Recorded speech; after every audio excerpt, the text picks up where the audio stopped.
चुनाव आयोग ने मंगलवार को महाराष्ट्र विधानसभा चुनाव के कार्यक्रम की घोषणा की। चुनाव आयोग के अनुसार 20 नवंबर को एक ही चरण में मतदान होगा। 23 नवंबर को नतीजे घोषित किए जाएंगे।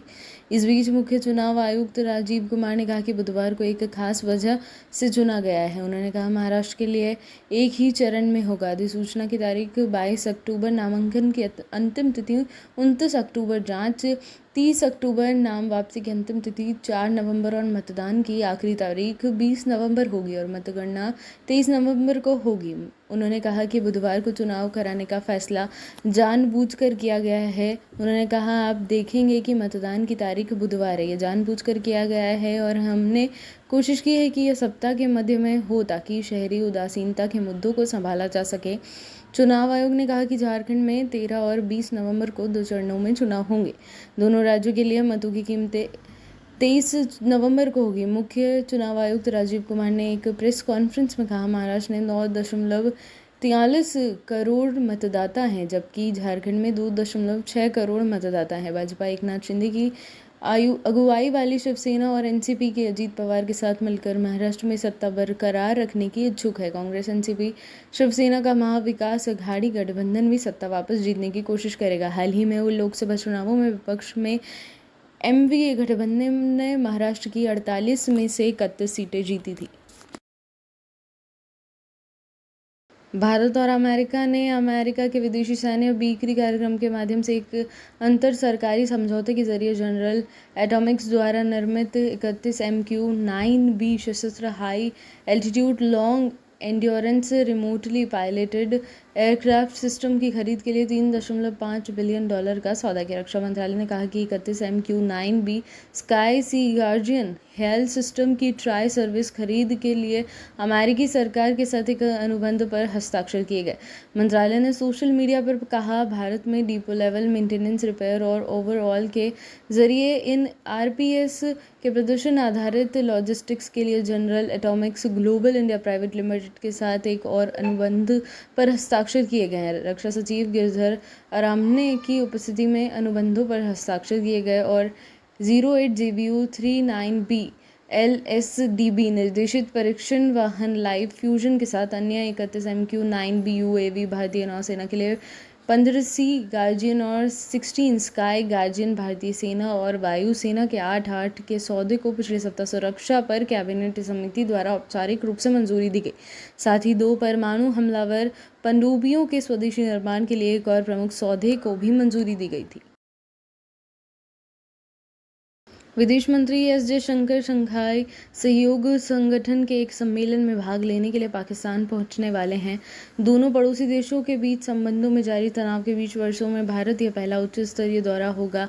पाकिस्तान की मुख्य विपक्षी पार्टी पाकिस्तान तहरीक-ए-इंसाफ ने मंगलवार को अपना विरोध वापस ले लिया क्योंकि एससीओ के शासन अध्यक्षों की परिषद की 23वीं बैठक कड़क सुरक्षा के बीच इस्लामाबाद में शुरू हो रही है। 2 दिवसीय बैठक में अर्थव्यवस्था, व्यापार, पर्यावरण और सामाजिक सांस्कृतिक संबंधों के क्षेत्र में चल रहे सहयोग पर चर्चा होगी और एनसीओ के प्रदर्शन की समीक्षा की जाएगी। पाकिस्तान ने अक्टूबर 2023 में बिश्केक में आयोजित पिछली बैठक में 2023-24 के लिए एससीओ के भीतर दूसरे सर्वोच्च मंच एससीओ सीएचजी की घूर्णन अध्यक्षता संभाली। इस्लामाबाद पहुंचने के तुरंत बाद एस जयशंकर के सीईओ सदस्य देशों के प्रतिनिधियों के स्वागत के लिए पाकिस्तान के प्रधानमंत्री शहबाज शरीफ द्वारा आयोजित भोज में शामिल होने की संभावना है।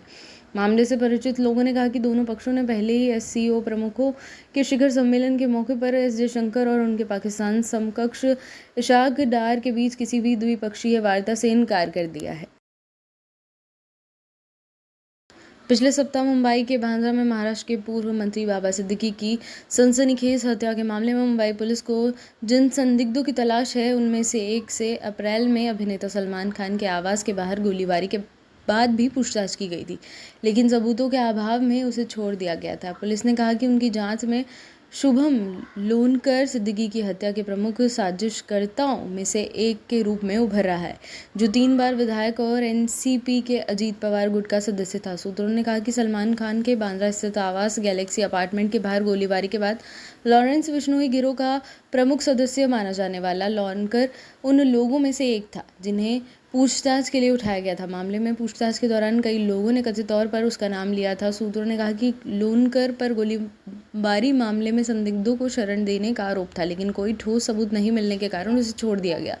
पुलिस ने पहले भी बताया था कि लोनकर और उसका भाई प्रवीण सिद्दीकी की हत्या के लिए साजिशकर्ताओं में से 2 थे और उन्होंने 2 शूटरों धर्मराज कश्यप और शिवकुमार गौतम को साजिश में शामिल किया था। रविवार को फेसबुक पर पोस्ट किया गया एक नोट जिसमें लॉरेंस बिश्नोई गिरोह ने सिद्दीकी की हत्या की जिम्मेदारी ली थी, वह भी कथित तौर पर शुभम लोनकर के अकाउंट से था।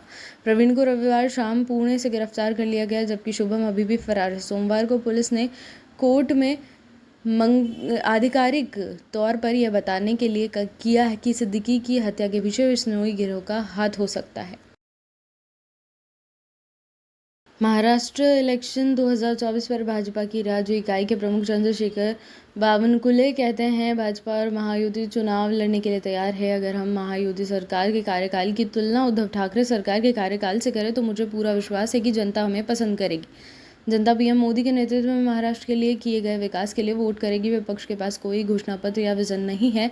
हम अगले 5 सालों में किए जाने वाले सभी विकास कार्यों की योजना लेकर जनता के बीच जाएंगे। जनता विपक्ष पर भरोसा नहीं करेगी क्योंकि उन्हें उनसे झूठ बोला है। शिवसेना नेता आदित्य ठाकरे कहते हैं, हम पिछले 2 सालों से इसका इंतजार कर रहे थे। चुनाव घोषित हो चुके हैं। हमें न्यायालय से न्याय की उम्मीद थी, लेकिन ऐसा नहीं हुआ। अब हमें उम्मीद है कि हमें जनता की अदालत में न्याय मिलेगा। हम पिछले 2 सालों से महाराष्ट्र की लूट देख रहे हैं। हर जगह बेरोजगार युवा हैं, लेकिन सारे उद्योग और रोजगार के अवसर गुजरात जा रहे हैं। पूरा महाराष्ट्र जनता कि पिछले 2 सालों से राज्य को गुजरात चला रहा है। आने वाले विधानसभा चुनाव दिखा देंगे कि महाराष्ट्र को महाराष्ट्र ही चलाएगा और सिर्फ अपनी ही आवाज़ सुनेगा। बिहार के पूर्व उप मुख्यमंत्री और आरजेडी नेता तेजस्वी यादव ने कहा, बिहार में 4 विधानसभा सीटों पर उपचुनाव हैं। महाराष्ट्र और झारखंड में भी चुनाव है। हमारी कोशिश होगी कि सब ही चुनाव जीते जाएं। झारखंड में हम सरकार में हैं, हम भारत गठबंधन का हिस्सा हैं, हम साथ मिलकर चुनाव लड़ना चाहते हैं। हमारी कोशिश होगी कि झारखंड में फिर से बीजेपी को हराया जाए। कुछ समय से साफ हो जाएगा कि कौन कितनी सीटों पर चुनाव लड़ेगा। नीता अंबानी, मुकेश अंबानी, उनके परिवार के सदस्य, रिलायंस नेतृत्व और हजारों कर्मचारियों ने रिलायंस इंडस्ट्रीज के वार्षिक दिवाली डिनर में रतन टाटा को श्रद्धांजलि दी। नीता अंबानी ने उन्हें भारत का महान सपूत, एक दूरदर्शी उद्योगपति और परोपकारी व्यक्ति कहा, जिन्होंने हमेशा समाज की भलाई के लिए प्रयास किया। बसपा प्रमुख मायावती ने ट्वीट किया, भारत निर्वाचन आयोग द्वारा आज महाराष्ट्र व झारखंड राज्य विधानसभाओं के आम चुनावों की तिथियों की घोषणा स्वागत योग्य है। चुनाव जीतने कम से कम समय व जितने स्वच्छ होंगे, अर्थात धनबल व बाहुबल के अभिशाप से मुक्त होंगे, उतना ही अच्छा है, जिसकी संपूर्ण जिम्मेदारी निर्वाचन आयोग पर है। हरियाणा के सीएम नायब सिंह सैनी ने कहा, मैं हरियाणा की जनता का आभार व्यक्त करता हूं कि उन्होंने हरियाणा में तीसरी बार भाजपा की सरकार बनाई है। केंद्रीय पर्यवेक्षक नियुक्त किए जा चुके हैं और कल हरियाणा भाजपा विधायक दल की बैठक होगी। बैठक में विधायक दल का नेता चुना जाएगा और 17 अक्टूबर को शपथ ग्रहण समारोह होगा। हरियाणा की जनता में भारी उत्साह है। झारखंड और महाराष्ट्र विधानसभा चुनावों पर उन्होंने कहा, पीएम मोदी की विभिन्न योजनाओं से देश भर के लोगों को बड़ा लाभ मिल रहा है। उन्हें पीएम मोदी की गारंटी पर भरोसा है।